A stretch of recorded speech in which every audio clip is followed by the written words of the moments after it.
What's up, Ego Hackers?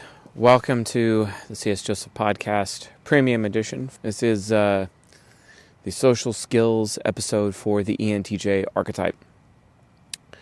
The extroverted thinking hero, introverted intuition parent type, an intellectual, very pragmatic, very greedy, but also very generous.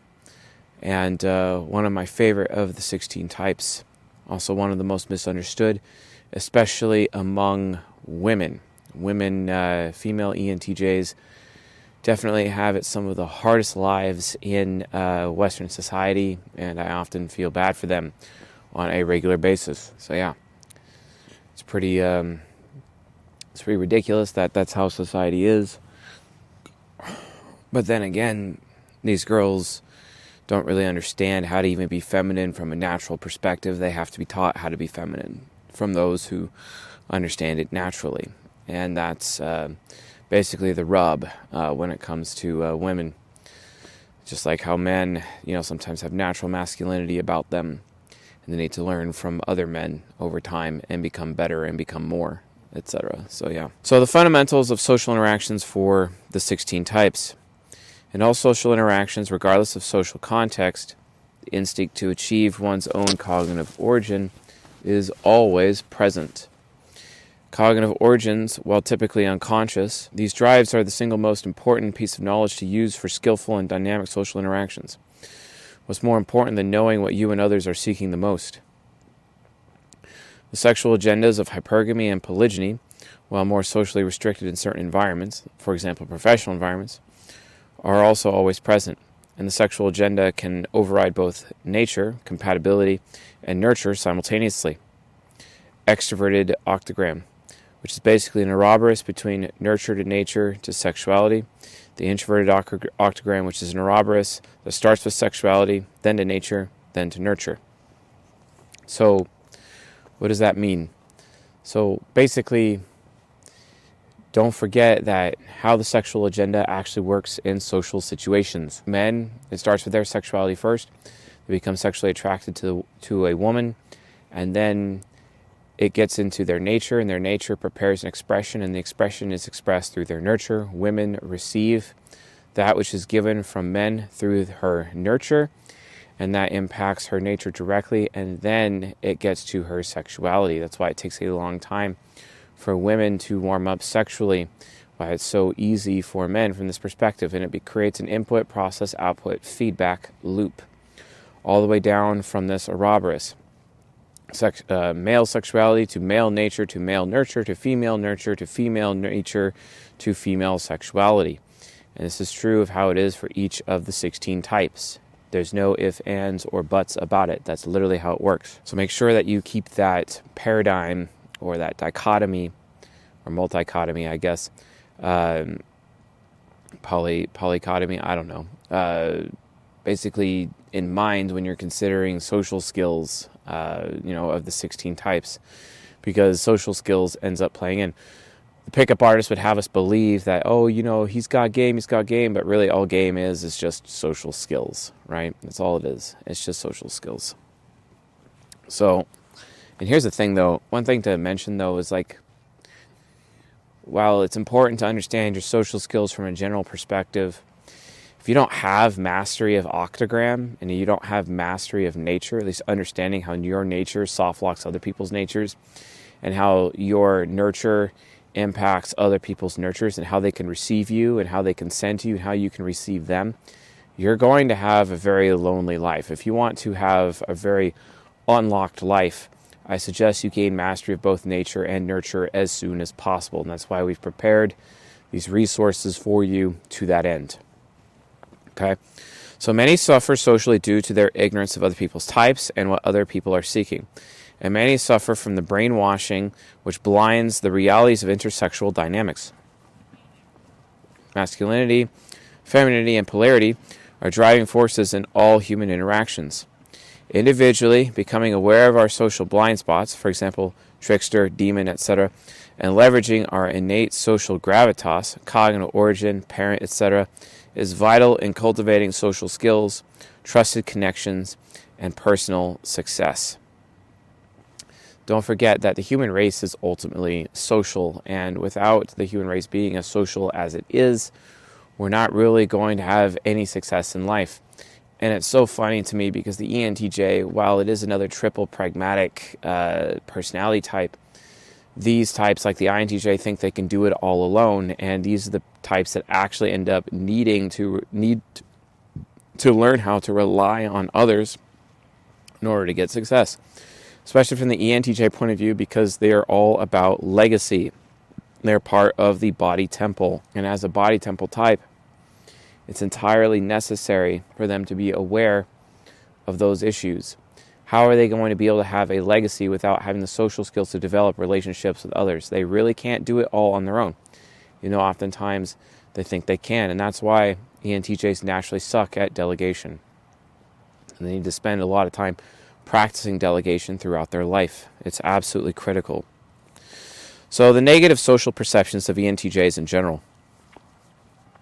A colloquial perception of ENTJs is that they are driven, sometimes steamrollers, achievement-focused, ambitious, sharp of mind, controlling, but also cold, putting achievements over people, and being selfish and greedy. ENTJs commit a bunch of social faux pas, and they come from two primary places. Valuing achievements to the complete expense of relationships, and using their deadly sins to compensate for their inferior function, and two, being ignorant of the social consequences of their blind spots, which, let's be honest, is kind of everyone's problem. I mean, it really actually is. So you're going to have to be aware of that. So anyway, though our hero function is our innate strength, the more pridefully we lean into our hero, the more blinded we become to our hero's insufficiency and our demon's reality. The more we feel entitled to our hero's glory, the more unintended damage the demon will end up doing. That's the thing, folks, is that we talk about this all the time. It's the cognitive battleground of titans, basically. If you can't have a really good positive relationship with your demon function, you're not going to make it anywhere in life. You're really not. It was an extremely painful experience for me, basically. A really painful experience for me to realize that the burden of performance, even though extroverted sensing is the performance function, it's the competency function and the competition function, I realized that I would actually have to incorporate it directly into my introverted sensing and actually become competent and actually be able to compete and actually be able to perform properly, which means I would have to succumb to many hours of practice. And without that relationship, that close relationship with my demon function ends up causing a lot more problems for me over time than not. Everyone must learn to respect their demon function. And the ENTJ is no different. It's so easy. In fact, it's probably easiest for ENTJs to commit social faux pas and to lack social skills because of extroverted feeling demon. They really only care about their own feelings. They don't care about how other people feel. They don't care about other people's principles or what other people value. They only care about what they value. And because they're constantly overcompensating on a regular basis to try to ensure that they themselves are valuable, well, this ends up causing a lot of issues for them in the long run. And you got to be really, really careful about that.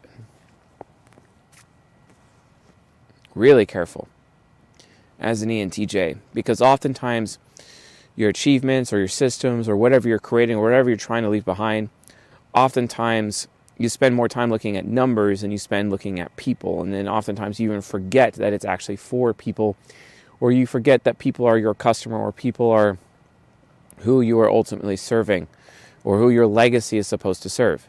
And if you forget that, you're not going to make it anywhere in life. Literally, you're not going to make it anywhere in life whatsoever. So you have to learn how to temper that, right? Which is ultimately what this lecture is actually about, right? So the more an ENTJ diminishes the importance of relationships, the more they will be alone. The more they feel worthless, and the more their extrovert feeling demon will burn away otherwise valuable relationships that could unlock their purpose. The ENTJ's biggest social mistake is deciding who is important to their purpose and degrading those who are seemingly not. This happens to me all the time with ENTJs. Especially relationships I've had with ENTJ women.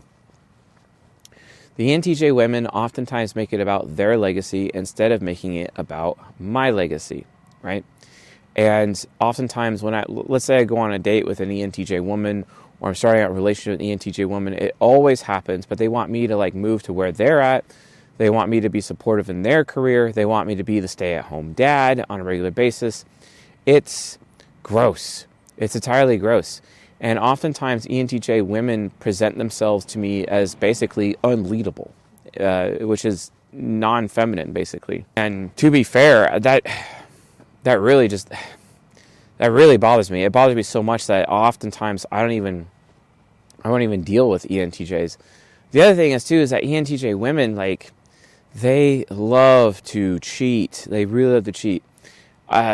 Every single ENTJ woman, and I literally mean this, like facts. Every single ENTJ woman that I have gone on a date with, or had a romantic interest in, or anything related to that, related to a sexual relationship, every single one of them was married. Every one of them. Every one of them. And it's just so ridiculous to me how that ends up happening. Married or in a committed relationship of some kind. And I just can't abide by that. Oftentimes, like if I'm even like going on a date with an ENTJ, I'm like already looking over my shoulder because I just have experienced so much of that in my life, right? And again, it's because it's all about my achievements than it is actually about his achievements or his legacy. And maybe I can help bring his legacy forward, which is ultimately what an ENTJ woman is supposed to do instead of making it all about her legacy and putting her legacy above me, which is what I keep experiencing with them over and over and over, to the point where it's just like I often give up before I start. Like when and it's really lame because especially when I go on dates with NTJ women, for example, like out of all the women that I go on dates with, it's NTJ women who are the least likely to get a second date out of me. Like I have a spreadsheet, I keep track and have these stats, but out of all of the 16 types that I have dated, it's the ENTJ women and the INTJ women, the NTJs, where I'm most likely on the first date to just stand up and just walk out the door and abandon them right there, like straight up, just done. And it's so frustrating. That's my golden and my silver pair. It's so frustrating. But they're so emasculating. And they're so disgusting to me in general because of how emasculating most of them are. It's hard. And in my life, I've probably met maybe 3 submissive NTJ women. 3. Maybe 3 of them. And it's really bothersome. Extremely bothersome to me. At least the INTJs are more likely to like take a risk on me and burn their life to the ground because they still have the ENTP shadow. But the ENTJ women are absolutely not. They're always going to put they seem to always want to put their desires or their achievements above me with extroverted thinking hero. And it's horrible. I loathe it. I hate it. It's not like, and the thing is that while I am sharing my experience, I have noticed that this is actually the experience of most men out there when considering an NTJ woman, especially an ENTJ woman.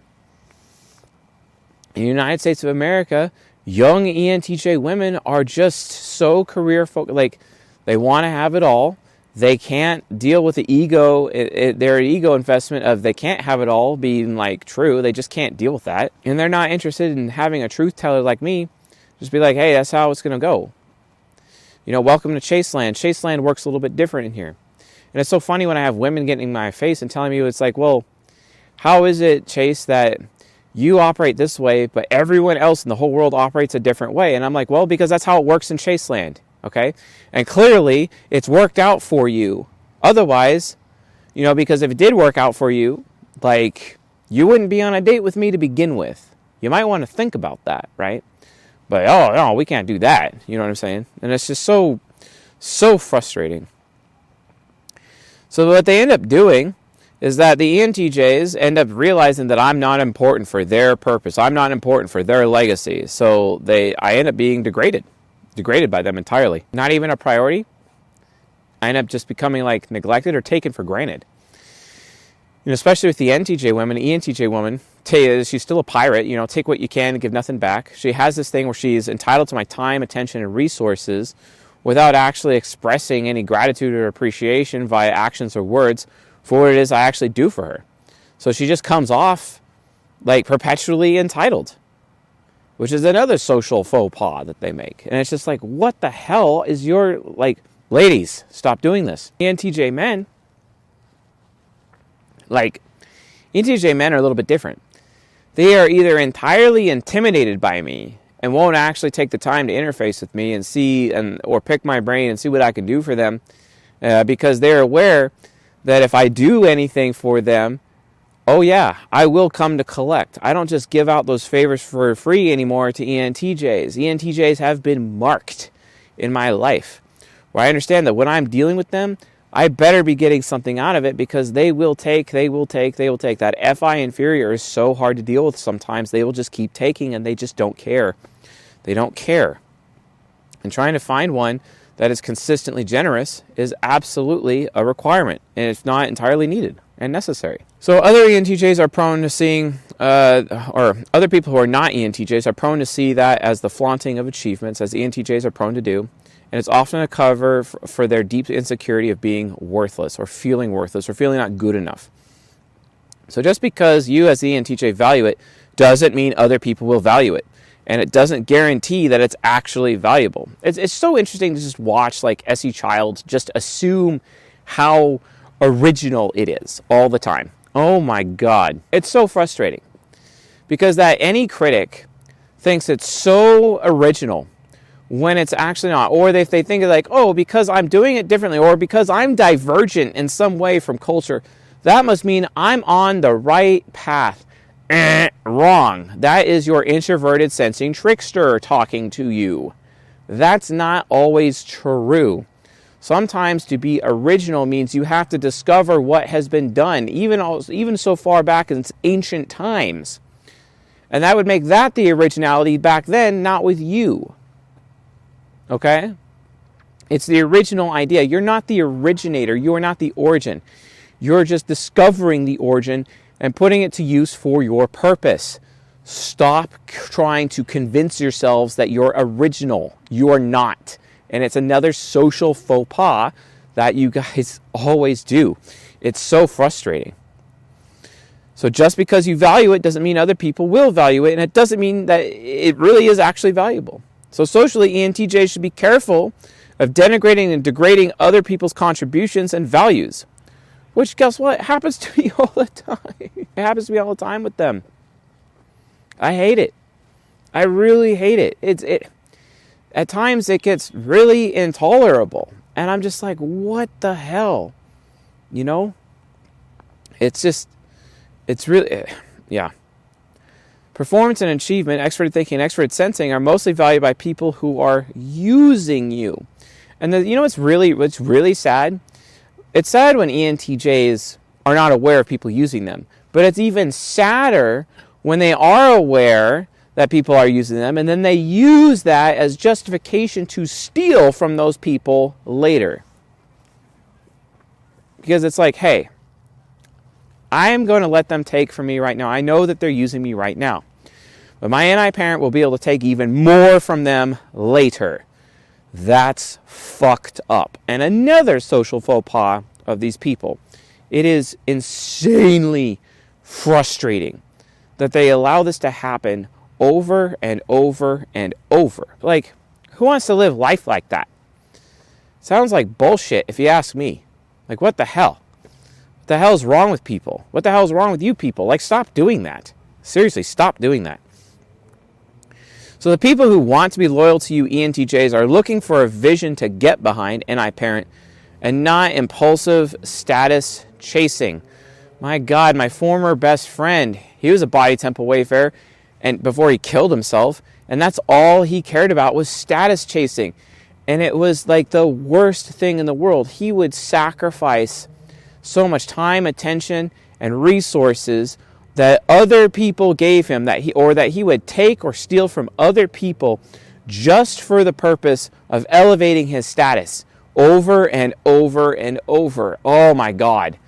to the point I actually had, and I was forced and put into a position where I had no choice but to betray him. And I did. I betrayed him, and I betrayed him hard. I betrayed him hard. I didn't have a choice because I had to protect people from him. When is the last time that actually happened in history? Oh, that's right. Napoleon. His two advisors, Talleyrand, which was his main political guy, his main diplomat, his main negotiator, right? He was always the guy to get people to back him politically or monetarily. And his other guy, Fouché, which was his spy master, basically, his master of whispers, right?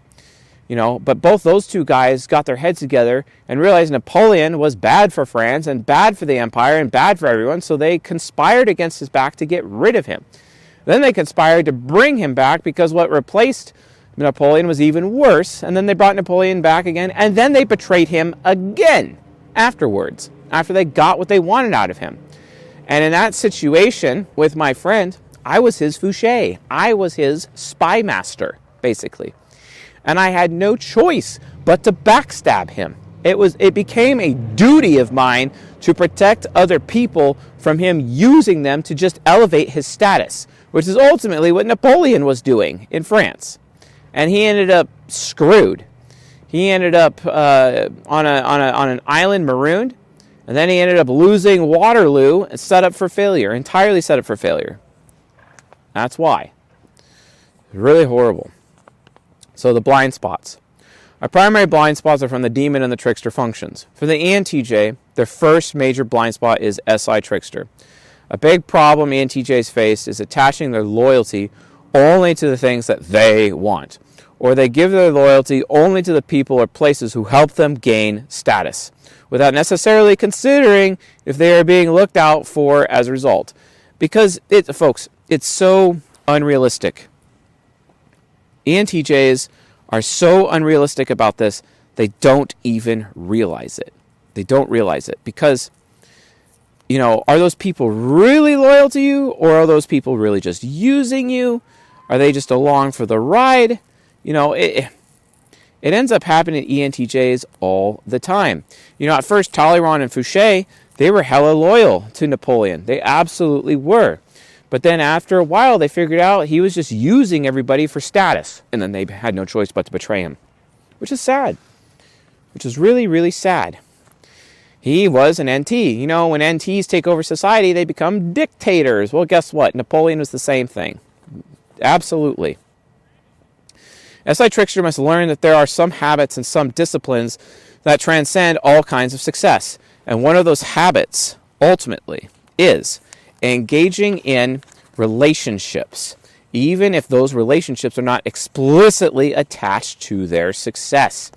And this is something that Napoleon couldn't even figure out. Even Talleyrand was playing this game on a horse, and he made fun of Napoleon just to make fun of him, just to be like a sign of friendship. But Napoleon took it so personally that he almost had Talleyrand, his best friend, flogged over it. And it was really at that moment that Talleyrand realized, oh, I'm just a pawn in his game of status, right? That's not going to work. That's not going to work.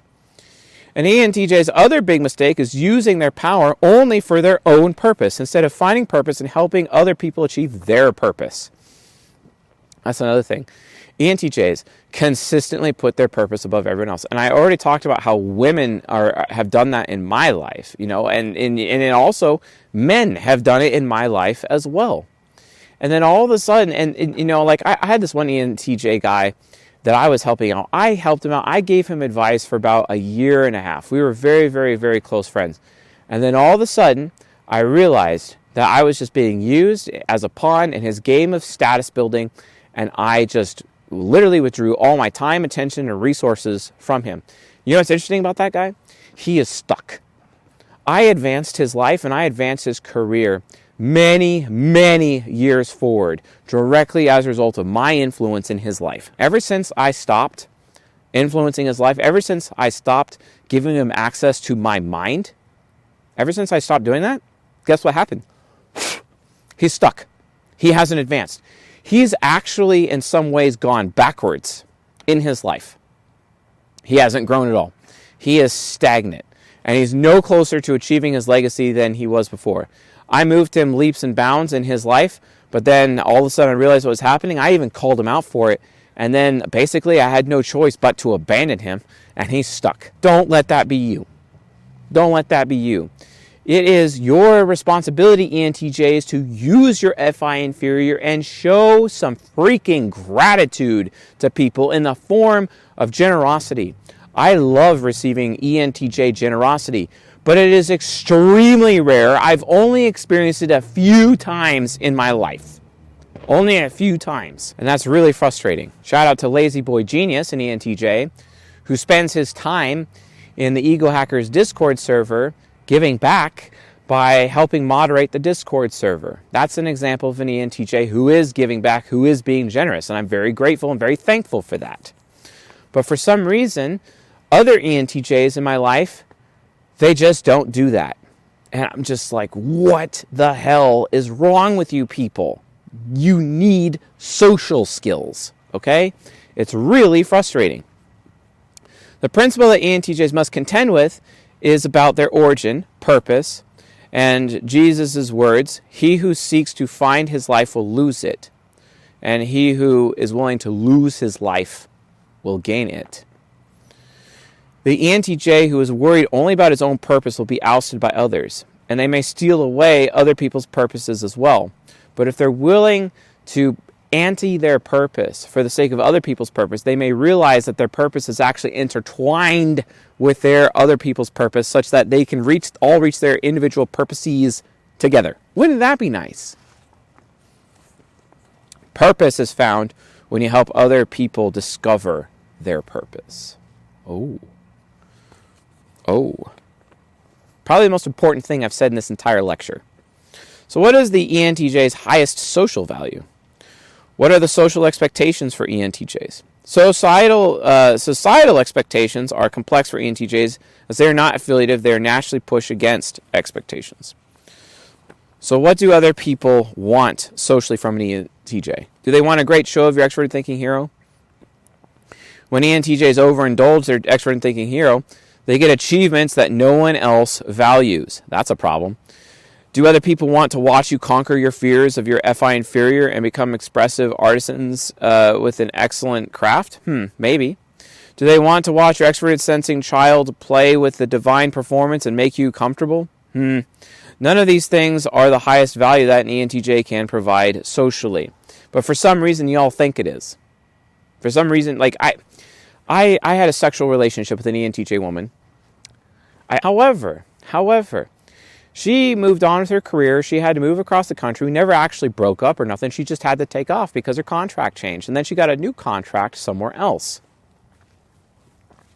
It was working for some ENTP, but then something bad happened. Her health plummeted. And she also suffered a big injury. It got so bad that she ended up attempting to commit suicide multiple times. She'd even call me from the mental facility. And I thought she actually did it because I didn't hear from her for years and years and years. Finally, I did hear from her again, so she's actually alive, thank God. But the situation is that she went from trying to conquer in business and have her legacy be all about business and whatnot, and then she realized that that's not what she could do. So after her injury, she went all in on her creative talents and then tried to become a tattoo artist. And none of these things were ultimately helping her in her marriage, were helping her in her family. And it wasn't until one of her own children actually contracted cancer that she finally had a wake-up call. It sparked midlife crisis, and you'd think that, the suicide attempts were part of the midlife crisis. No, that was just the events leading up to the midlife crisis. The real midlife crisis when her INTP son ended up contracting cancer, and she worked very hard, tooth and nail, to realize what her actual legacy really was, which is her children. And she worked very, very, very hard to keep him alive. And last I heard, he actually did survive his cancer, and it did go into remission. Last I heard, which is awesome. She was able to turn that around. Notice how those things that I just listed had nothing to do with that, okay? So what do ENTJs want socially? They're looking for someone to affirm their masculinity or femininity. Yep. Why do you think that when women watch the Who Are the ENTJ video from season 3, they always burst out into tears every single time? They're looking for someone to affirm their femininity, to affirm their nature, to be heard or to be understood. Same thing. To have confidence that their origin, primary, secondary, which is purpose and discovery, will be met by another person and not just have to do it by themselves. But, that would require social skills. It would require relationships. Oh my God. God forbid. People are more interested in how they can achieve their origin or what you can do for them in a social interaction. This is basic How to Win Friends and Influence People, written by Dale Carnegie. One of the most important books that ENTJs should read, including Principles by Ray Dalio. Pay attention to that. Anyway, so the best function, best suited to contribute to other people and actually facilitate relationships is the parent function. Though the parent can be introverted, like the ENFP's FI parent, the parent as an archetype is still externally focused, just as a parent watches over their children and their partner. This is where I gotta throw it back in Duggo's face again. Sorry, Duggo. Sorry, Uber. Sorry, boys. But the reality of the situation is that there is internalization and externalization of cognitive functions regardless of cognitive transition, okay? Because there's internalization, externalization of functions in all four sides of the mind as people cognitive transition, okay? Probably going to end up being like the next Ego Hacking Your Fear 2.0 version of that course in the future. I really suspect we're going to be going in deep on internalization and externalization of functions for the purpose of the next generation of that lecture series or of that course, which is basically season 19 part 2. So it'll basically end up being season 19 part 3, right? And we'll put a whole course around that. But the point is that the parent as an archetype is still externally focused, just as a parent watches over their children and their partner, which proves externalization of an introverted parent function. Immature NI parents put their effort only towards getting status, recognition, attention for themselves. Mature ones do the opposite. Ask yourself what you are drawn to in the teachers, authors, actors, and friends that you are compelled by. Like, for example, that the parent function is what we are most drawn to in others. It's a sign of responsibility, courage, selflessness, and competence. That's what the parent function is for. And ultimately, it's what the parent function, like, we are around people who have strong parent functions because we know that's where the gold is. That's where the most benefit is out of any person. It's really their parent function. That's what we're drawn to the most. What are ENTJs valued for most socially? Well, it's their vision and will, and I parent. People want to follow a great vision, and the willful precision and unrelenting nature of a responsible and I parent is the ultimate inspiration. Okay? Great leaders make everyone else believe. Whether running a company, small business, or whatever group, maybe an army, ENTJs are natural-born leaders. And even if they are not a leader in a technical sense, the prowess they demonstrate with their NI parent is contagious to others in the best of ways. ENTJ women, guess what? You could be a leader of your children. You could be a leader of fellow women and help them lead their children, okay? You see what I'm saying? Like, it's not hard. It's still a man's world, ENTJ girls. It's still a man's world. It'll always be a man's world because men control access to commitment. You may control access to sexuality, but that's only for a time. A new girl turns 18 and 21 every single day. So how are you always going to have power? You're not. You're not. So in order for you to even have a legacy, you have to be willing to submit to your man's leadership eventually, and then lead in his stead under him, okay? And for other women as well, using your matron energy and raising up other women to your level. And hopefully, by an exchange, they will raise you up to their level if you're lacking in anything from there. That's the entire point of what it is to be a feminine ENTJ. Good luck finding one of those in this bullshit culture. But social value extends beyond the parent and goes into our cognitive origin as a whole. Purpose is available for the ENTJs to achieve great, beautiful, and utilitarian things, and utilitarian especially for women. Skillfully sharing their resources, such as resources, talent, knowledge, time, and attention through generosity and supporting and investing in causes they believe in is the octagram apex of their social value. Helping other people achieve and invest in their purpose is proof of an extremely socially valuable ENTJ. How many times do you see ENTJs active at Lions or Kiwanis or any of these nonprofit groups or American Legion, these nonprofit groups that are all about charity, right? Because they like to be generous with their donations, because they are investing in other people's purpose and utilizing other people's purpose and grafting the purpose of others into their own purpose to actually build their legacy. That is the secret sauce for a socially adept ENTJ. You might want to learn from them. Helping other people achieve and invest in their purpose is proof of an extremely socially valuable ENTJ. Anyway, sexuality, nurture, and nature still remain the tiers of social engagement. Sexuality will still trump nurture and nature despite development. The parent function, especially when mature, remains socially conscious with a concern of how it can contribute to others. But a mature parent prioritizes balance too. Introverted parents learn to focus externally, and extroverted parents learn to focus internally.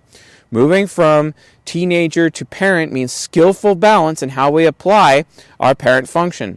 But a mature parent function remains sacrificial and utilitarian towards other people, regardless of it being extroverted or introverted as a function. Facts. Okay?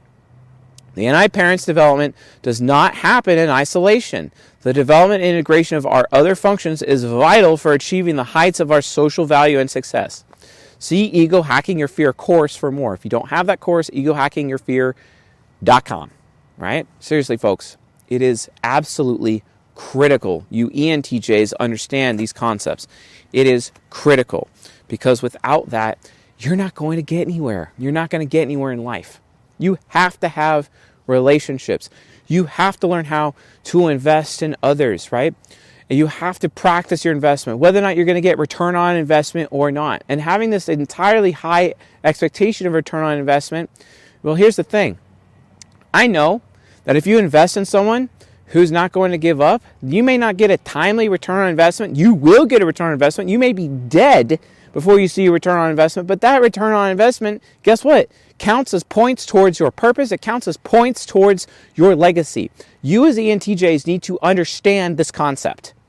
You guys need to understand you're literally running a pyramid scheme of investment towards other human beings, and that is the cornerstone of your social value and your social skills, and developing your social skills for the betterment of mankind. That is ultimately what your legacy is all about. But instead, y'all just want to be selfish about it and use other people to elevate your status instead. That's where the social faux pas come into place. This is why C.S. Joseph will go on a date with you and then walk out. This is why C.S. Joseph will get involved in your business or your family or your life and help guide you to the proper direction. And you have access to my mind, access to my brain to be able to help you move forward with systems and people and whatnot, only for you to get abandoned because you're spending it on the wrong things. It is written. This comes from James chapter 4. What causes fights and quarrels among you? Do they not come from the desires that do battle within you? You kill and you covet. You adulterous people. But you cannot get what you want. Why? Because you do not ask God. But when you do ask God, you do not receive from God, because God knows that if He gives it to you, you're going to take what you get and spend it on your own selves. Okay? Don't do that. James, the brother of Jesus, who is also an ESTP. And it's so funny to watch ESTPs consistently call out ENTJs over and over and over. It's why they have highest professional compatibility, because in a professional setting, which is oftentimes where ENTJs, do their social battles in life, are consistently having to contend with those issues. And the ESTP will expose all their problems to them. Will they listen to the ESTP? Will the ENTJ listen to the ESTP? Who knows? Who knows? Anyway. All right, well, that's it for this episode, folks. Thanks for watching and listening, and I'll see you guys on the next episode within this lecture series. Have a good night.